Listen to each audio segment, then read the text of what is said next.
Good evening, everyone.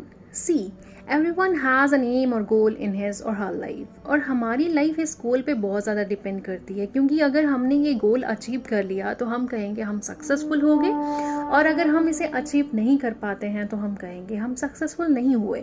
तो मतलब ये सफलता, ये सक्सेस, ये वर्ड हमारे लिए बहुत इंपॉर्टेंट बन जाता है। तो सोचिए, अगर कोई ऐसा फॉर्मूला हो जो हमारी लाइफ में सफलता को सुनिश्चित कर दे, तो क्या हम उस फॉर्मूला को जानना नहीं चाहेंगे? ऑफ कोर्स जानना चाहेंगे, आप लोग भी जानना चाहेंगे। तो आज मैं जो कहानी आपको सुनाने जा रही हूँ वो आपको यही फॉर्मूला देने वाली है। कौन सा फॉर्मूला? कि हम अपनी ज़िंदगी में सफलता को कैसे सुनिश्चित कर सकते हैं, डेफिनेट कर सकते हैं कि डेफिनेटली हमें सक्सेस मिलेगी ही मिलेगी।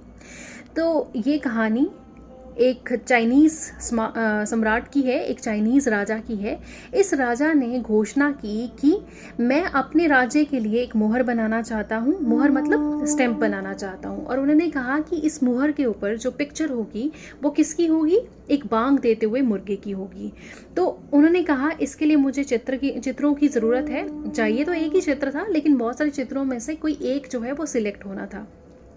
तो उन्होंने कहा कि जो सबसे सुंदर चित्र बनाएगा उसे ना केवल पुरस्कृत किया जाएगा, मतलब he will not only be rewarded but would be also given a title. और वो टाइटल क्या होता? उसे राज्य का कला गुरु घोषित किया जाता। अब ये घोषणा राज्य के कोने कोने में फैल गई और कोने कोने से चित्रकार आए और उन्होंने सुंदर सुंदर पिक्चर्स बनाई बांग देते हुए मुर्गे की, जैसा कि राजा ने कहा था। तो अपने मुताबिक उन्होंने, अपने अनुसार उन्होंने जीवंत मुर्गे की पिक्चर बनाई। जीवंत मतलब मैंने पहले भी बताया शायद, लाइवली। तो उसके बाद अब ये महल में आ जाते हैं। तो महल में बहुत सारी पिक्चर्स हो जाती हैं, बहुत सारे चित्र हो जाते हैं, बहुत सारे चित्रकार आए। अब महाराजा परेशान हो जाते हैं। वो कहते हैं कि इतने सारे चित्र हैं, इनमें से बेस्ट कौन सा है ये मैं कैसे पता लगाऊं? सोचते हैं काफ़ी देर तक और उसके बाद उन्हें याद आता है कि हमारे ही किंगडम में एक बूढ़ा चित्रकार है जो काफ़ी एक्सपीरियंस्ड है और वो इन चित्रों को अच्छे से जज कर सकता है। उस बूढ़े चित्रकार को बुलाया जाता है। जैसे ही वो बूढ़े चित्रकार आते हैं तो वो कहते हैं महाराज इतने सारे चित्र हैं तो इन्हें जज करने के लिए समय लगेगा, तो मैं आपसे रिक्वेस्ट करता हूँ कि मुझे एक भवन, एक बिल्डिंग प्रोवाइड कीजिए जहाँ पे इन सब चित्रों को रखा जाए और वहाँ पे जाके मैं इन्हें जज करूँगा। ऐसा ही किया गया। अब वो बूढ़े चित्रकार गए उस भवन के अंदर। सुबह से शाम हो गई और वो वही काम करते रह गए, मतलब उनको ऑब्जर्व करते रह गए। और शाम को वो बाहर निकलते हैं और महाराज से कहते हैं कि महाराज माफ़ कीजिएगा, इन चित्रों में से कोई भी चित्र जो है वो मुझे सही नहीं लगा, क्योंकि ये मेरे मापदंड या मेरे क्राइटेरिया के अकॉर्डिंग फिट नहीं बैठता। कोई भी चित्र जो है वो मेरे क्राइटेरिया के अकॉर्डिंग सही नहीं है। महाराजा परेशान हुए कि इतने सुंदर सुंदर चित्र आए हैं और इनको कोई भी पसंद नहीं है। तो उन्होंने पूछा कि आप हमें बताएंगे कि आपके मापदंड क्या है या आपका क्राइटेरिया क्या है, किस बेस पे आपने इन सारे चित्रों को रिजेक्ट किया है? अब बूढ़े चित्रकार ने कहा कि महाराज क्राइटेरिया तो एक ही है जो मैंने अपनाया, वो ये है कि मैं अपने मुर्गे को लेकर के आया। मुर्गा मतलब जिंदा मुर्गा, उसे मैं लेकर के आया तो मैंने देखा कि चित्रों को देख करके उसे कुछ रिएक्शन करना चाहिए था। अगर वो जीवंत होते, लाइवली होते, तो उनको देख करके मेरा मुर्गा कुछ रिएक्शन करता, भाग जाता या फिर उनकी तरफ दौड़ के जाता, कुछ तो करता। लेकिन उसने कुछ नहीं किया। तो मतलब ये जो चित्र हैं ये किसी काम के नहीं है। इनमें से कोई भी लाइवली और सबसे बढ़िया मैं नहीं कहूँगा, कोई भी नहीं है। सबसे बढ़िया का तो मतलब ही नहीं है, उनके अकॉर्डिंग कोई भी सही नहीं था। तो महाराज परेशान हो गए, कहते हैं कि अब जब आप ऐसा कह रहे हैं कि कोई भी सही नहीं है तो फिर आप ही बना दीजिए। तो बूढ़े चित्रकार ने कहा कि ये मैं नहीं कर पाऊंगा। राजा हंसते हुए कहते हैं कि आप कैसा मजाक कर रहे हैं, आप इतने एक्सपीरियंस्ड चित्रकार हैं तो आप बांग देते मुर्गे का चित्र नहीं बना पाएंगे क्या? ये आपके लिए मुश्किल है क्या? तो बूढ़े चित्रकार ने कहा कि महाराज मुश्किल तो नहीं है, पर इसमें समय लगेगा। राजा ने पूछा कितना समय लगेगा? तो बूढ़े चित्रकार कहते हैं कि महाराज मुझे लगता है लगभग 3 साल लग जाएंगे और मेरी उम्र इतनी तो नहीं है कि मैं कंफर्मेशन के साथ कह सकूं कि मैं चित्र बना दूंगा, क्योंकि मेरा क्या पता कल हो ना हो मेरे लिए। तो महाराज ने कहा कि चलिए कोई बात नहीं, आप बनाना शुरू कीजिए, आगे क्या होगा वो देखा जाएगा। तो अब बूढ़े चित्रकार ने कहा कि महाराज मैं बना तो दूंगा, लेकिन इसके लिए मुझे जंगल जाना होगा। अब महाराजा परेशान हुए, हैरान हुए, पर कहा ठीक है जाइए, जंगल जाइए, जो आप करना चाहते हैं वो करिए। तो अब जो चित्रकार है जंगल चला जाता है, 6 महीने बीत जाते हैं। तो 6 महीने बीतने के बाद महाराज अपने सिपाहियों को भेजते हैं कि जाओ उस पागल को देख के आओ कि वो जंगल में क्या कर रहा है, क्योंकि महाराजा के अकॉर्डिंग वो बूढ़ा चित्रकार पागल ही था। तो सिपाही जाते हैं, बूढ़ा चित्रकार पहचान जाता है उन्हें, काफ़ी उनको मतलब वेलकम करता है, और उसके बाद वो वापस आते हैं महाराज के पास और बताते हैं कि महाराज ये हाल है कि वो वहाँ पे जंगल में सिर्फ मुर्गों को ऑब्जर्व कर रहा है, वहाँ पे उसके चारों तरफ जो हैं वो जंगली मुर्गे हैं, उनको ऑब्जर्व करता है और कुछ नहीं करता है। महाराज ने कहा ठीक है चलो, 3 साल का समय दिया है तो वेट करते हैं। इसी तरह से साल बीत गया, महाराज ने दोबारा सिपाहियों को भेजा। तो इस बार बूढ़ा व्यक्ति इतना ज़्यादा खोया हुआ था अपने मुर्गों के बीच में, उन मुर्गों को ऑब्जर्व करने के लिए, कि वो उन सिपाहियों को भी नहीं पहचान पाया कि ये मेरे राज्य के सिपाही हैं जो मुझसे मिलने आए हैं।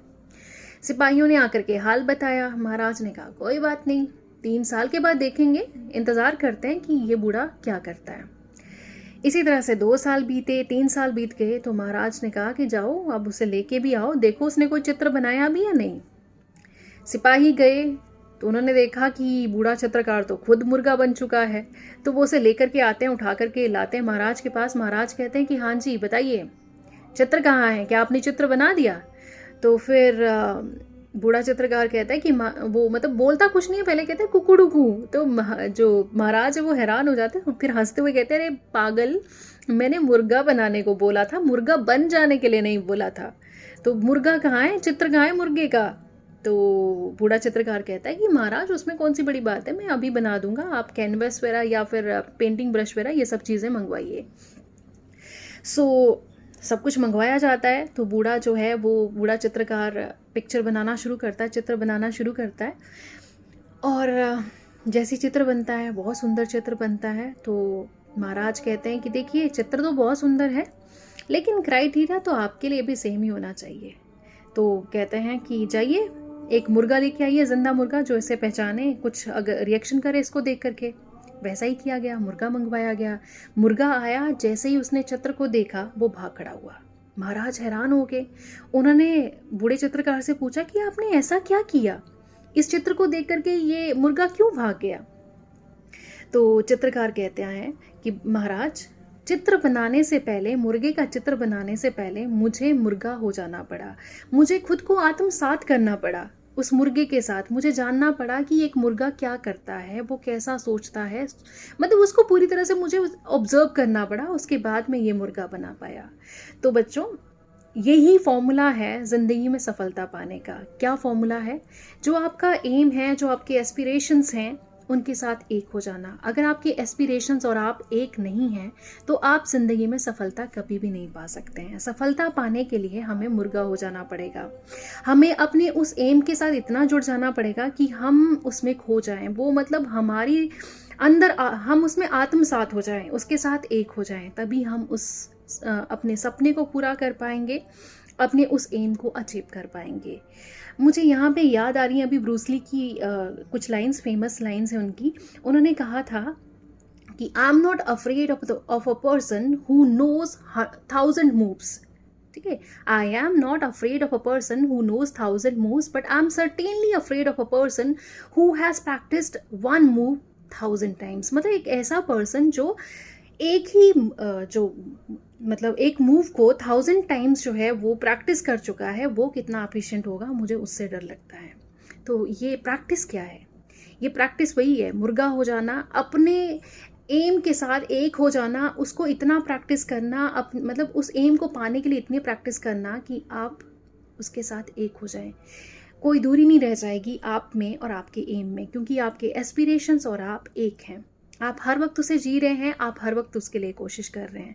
तो यही है फॉर्मूला ज़िंदगी में सफलता पाने का। Thank you children, and whosoever is watching it, it's not only for children, it's for everyone. तो जो भी इसे देख रहा है, तो ये उन सभी के लिए ये फॉर्मूला है कि मुर्गा बन जाइए और ज़िंदगी में सफलता हासिल करिए। तो मुर्गा कैसे बनेंगे आप? प्रैक्टिस के थ्रू। अपने एम के साथ एक बन जाइए, उसको आत्मसात कीजिए, उसे प्रैक्टिस कीजिए, इतना प्रैक्टिस इतनी प्रैक्टिस कीजिए कि आप और आपका एम एक हो जाए। So thank you for listening to me. Stay blessed.